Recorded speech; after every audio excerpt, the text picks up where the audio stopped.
কবি দেবব্রত সিংহের লেখা কবিতা বানভাসী। আমি বানভাসীর লোক বঠি গো। নামটা হইল মতি সর্দার। বাপ কাকার আমল থেকে চৌকিদারি করি। 50 সালের আকালের পর থেকে গেল বছর তো খরার চোটে দক্কর কচা হইয়াছিলাম।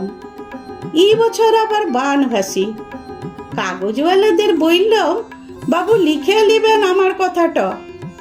কিন্তু গাঁয়ের লোক কাগজবাবুকে ভাঁড়াই দিলেন, না হলে লেখা কেনে। কাগজওয়ালা ফটক তোলা কল তক তা করিয়েছিল।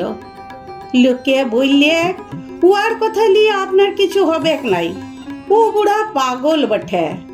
পাগলে কি না বলে। ই বাস আমি পাগল হইলাম কিসে? কই, আমি তো পাগল লই। ভালো করে ভাইলে দেখুন। কিন্তু ওরা বললে বুড়া গয়ের মানে লিরিফের লোড ছিঁড়ে নদীর জলে ভাসাই দিয়েছে। জোর হাত করে বলি, আজ্ঞা ওদের কথা ধরবেন নাই।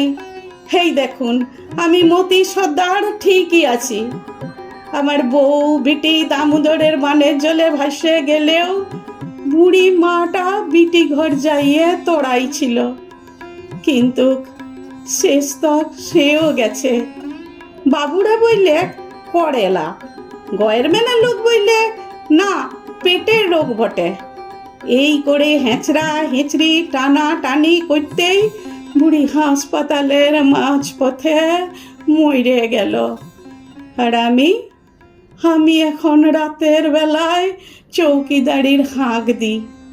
বানভাসী গায়ের বাঁশ ঝোপে ধসা মাটির দিয়ালে দিয়ালে বাবুদের দালান বাড়ির ধারে ধারে চৌকিদারি করি। তবে কি জানেন, গায়ের লোক এখন রেই রেই করে আসবে, পাগলাটাকে গায়ের থেকে খেদাইতে হবে। কিন্তু যখন সেদিন রানীগঞ্জের বাজারে গেছিলাম আর সন্ধ্যাবেলায় হুশ করে দামোদরের জল সীমাই গেলে, কই তখন আমার বউ বিটিকে সামলাই দিতে লাড়েছ।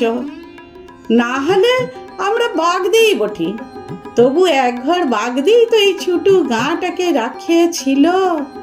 আজ এই কথাটা আমাকে কাগজওয়ালার কাছে বলতে না দিয়ে পাগল সাজাইছ। কিন্তু আমি পাগল লই। শুনেন আপনারা, শুনেন বাবুরা, আমি পাগল লই। আমি মতি সর্দার চৌকিদারের কাজ করবে চিরকাল। চোরকে হাঁকড়া নেই আমার কম্ম। তখন না হলে সিধাই চোরকে হাঁকড়াতাম। আর এখন ওই যে চোরটা হিড়ধারের ক্ষেতের পাশে লক লক লক লক করে বইছে, যে আমার বউ বেটিকে নিয়ে গেল চুরি করে।